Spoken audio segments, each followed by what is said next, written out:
So, yeah, let's talk a little bit about that. So, one of the things that Jensen Wang said was that every company needs to have it needs to have an OpenClaw strategy. And I think a lot of companies don't even know the first place to start. And that's why we developed AlphaAgent, where basically it's just a one-click personal AI agent. We've been using it internally to really help bring this to the enterprise because, one of the things that's really hard right now is, it's all done through the terminal for the most part. You launch your terminal and right there you're gonna alienate half the people out there. And there's a UI inside of OpenClaw that I know that they're building on, but we developed AlphaClaw, which is an open source dashboard that helps with the management of all of the personal AI assistants, helps with some of the Kanban board stuff, and being able to really bring this into a production ready app that anyone like even that anyone can. We are now announcing AlphaAgent, which is a combination of cloud, desktop, and mobile. And we really try to focus on security, while OpenClaw is doing a lot to help with security. I know that's one of their big pushes. We've helped to close that even more, and I am going to be looking at NemoClaw as well. So some of the different things that Jensen and NVIDIA just rolled out to see where we can even make this even more secure. So some of the things that we've really addressed in this are network exposure. So by default, there's a manual configuration. There's ability to, I think, last week you talked about 45,000 OpenClaw instances that are just completely exposed to be used. We're solving that. So zero inbound point ports on your local computer or if in your cloud instance. Also secret storage. This is a big one. Right now they're being stored as plain text env variables. This is not really secure, even on your own personal machine, even with zero inbound ports. We're using a combination of DynamoDB plus KMS encryption. This is the same encryption and the same strategy that LastPass and one password use. So we're really, as you're starting to connect all of these different services that require you to that make your OpenClaw instance work well, you want to make sure that those secrets are extremely secure and encrypted across the board, not just in some plain text env files. Also, code execution. One of the biggest things and one of the biggest unlocks is its ability to write its own code, be able to change its own settings and configuration. Well, we've completely abstracted that layer from these OpenClaw instances. So we've locked down what the main chat can do, but we've made it so that each time that it has to update its own system, each time it needs to create, code, it does it in isolated Docker containers so that when it's executing that code, whether that be on your machine, whether that be inside of the cloud, it doesn't have the ability for that code writing agent to then get back to your configuration. So, or get back to anything else that may be on that machine. So really focusing on, if we're going to roll out this system that anyone can create their own SaaS app, any non-technical user, we need to make this very, very secure in its own Docker container. So being able to hardening up those containers, also authentication. So right now there's a gateway token password authentication with OpenClaw. We're doing this with OAuth, with Slack, OAuth using JWT, HMAC, GitHub, OAuth.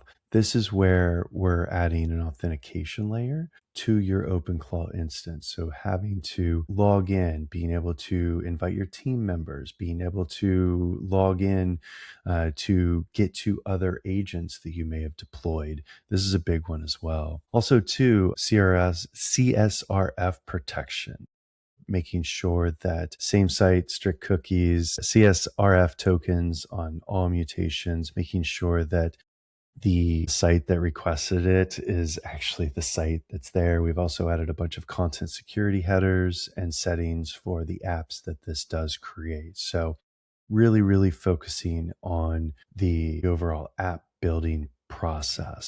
And I can kind of jump into here to show you how this is set up. So this is the dashboard. This is Scout, which is one of my testing dashboards and testing agents. But what you can see here is that you have a basic chat in here, just like ChatGPT or Claude, where you can upload your own upload your own files, documents, audio files, PDFs, CSVs, Excel documents, and have it do different things. I had it, do some things. For instance, I had it create its own personal picture of how it thought of itself. This is the image that it came up. But this also gives you a nice area where you can see all of your different files that it's creating. So for instance, here, I can look at the different integrations. I can say, hey, here's the integration summary. Here are the things that are set up, what this file contains. But if I want to go in here and edit this, I have a nice little editor that I can go and start editing these files, whether this be an email, a report, whatever AlphaClaw is creating for you. So instead of all the markdown files that it creates, and then you're trying to figure, okay, do I import this into Google Drive? What do I do with this markdown file? Some people have never even heard of markdown. We help give you an actual file browser. Plus, if I ever need to find anything like this, I can simply just go in here and I can look at, for instance, like here, I can look at this integration list. So this is the list of full integrations that we support. I had it go through and say, here are all the different integrations. As you can see, this is a nice CSV. This is a nice format for me to be able to see the different, see this. I can always copy this, edit it as well. So being able to give you a nice file browser. One of the biggest things that I like about this is the Kanban board. So one of the biggest challenges with the current way that OpenClaw is set up is that everything's single threaded. You can't do multiple threads. So for instance, like Telegram, you can do different chat channels on there. Slack has the ability to do different channels, but I wanted to take that even a step further with this, because one of the things, so for instance, if I go in here and I say I want to create a hello world document. So let's say create a hello world with an image. I can also attach different skills to this that I may have, different tags, but I can go in here and click add and simply drag it over here. Well, not only can you have it work, so if I open this, I can actually see this item, bring it over there. There we go. You can see that the agent is working. What this does is it creates a brand new session. What this enables you to do is, you don't always need the best possible model, right? So to create a hello world document, maybe you just need, a basic model for this. This allows the agent to determine, okay, do I need like a really good code generation model with Opus 4.6? Can this be handled with maybe a cheaper model? Because one of the biggest complaints about using OpenClaw is it just eats up tokens. So you can kind of see its progress in here. You can see how many tokens it's using, the actual cost. So for instance, here, you can see that this one costs 6 cents. It used this many tokens. You can see what it actually created. You can see the full list. And then once it's in review, when I'm in chat, I can simply just see my list of things that I have for review. So I can give it some, feedback like, create a new image with both of us, right? I can just say, send it back. What that's going to do is it's going to go through and give it that feedback and continue processing all of these different items. So that's one of the biggest pieces that I love about the Kanban board is, and then also too, you can turn it on to run auto. So you can wake up in the morning and see how it's creating its own tasks. It can create follow-up tasks. It can then start to work as its own task management. And then you just go through, what's in review and just approve, give feedback as you're going through. So each one you can kind of see the chat. But one of the other things that we really focus, what was that? I really love this feature where we have the tasks and the big part of all the integrations that we've made it super simple to work through. As we are talking about every company needing a strategy, and that strategy being more of creating like a nice environment, I think it became really easy to map that in here. How people do work. How do you hire somebody? You give them all their access, you give them all the accounts, and then you join their Jira or Linear or whatever, where you can assign tasks to them. So I think we've seen very successfully in Red Hat, you can talk a lot about how you've been using it to build the platform itself, how powerful these tasks and this task loop are here. Yeah, I've actually been using the desktop app because the desktop app has full access to everything. So it allows me to, launch new terminal instances with Cloud Code. It allows me to move my apps around. Maybe I'll demo that next week. But one of the biggest things is, you're right, like being able to integrate, do all the different integrations. This is all secure. We have tons of integrations that we support across the board, from API keys to OAuth. So being able to connect to whatever services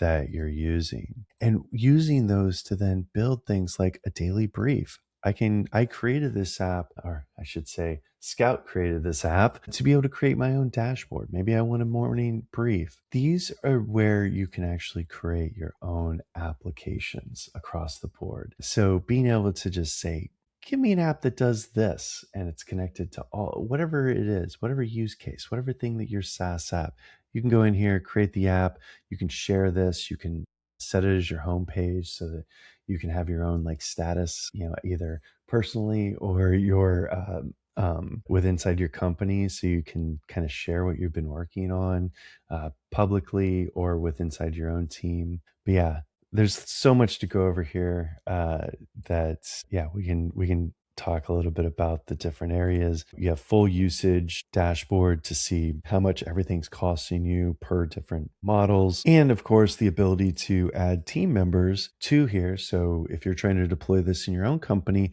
this is where you can just sign up, start inviting your team members, or create your own agents that work autonomously and onboard them. So this instance doesn't have any autonomous agents. Maybe yes, I would love to.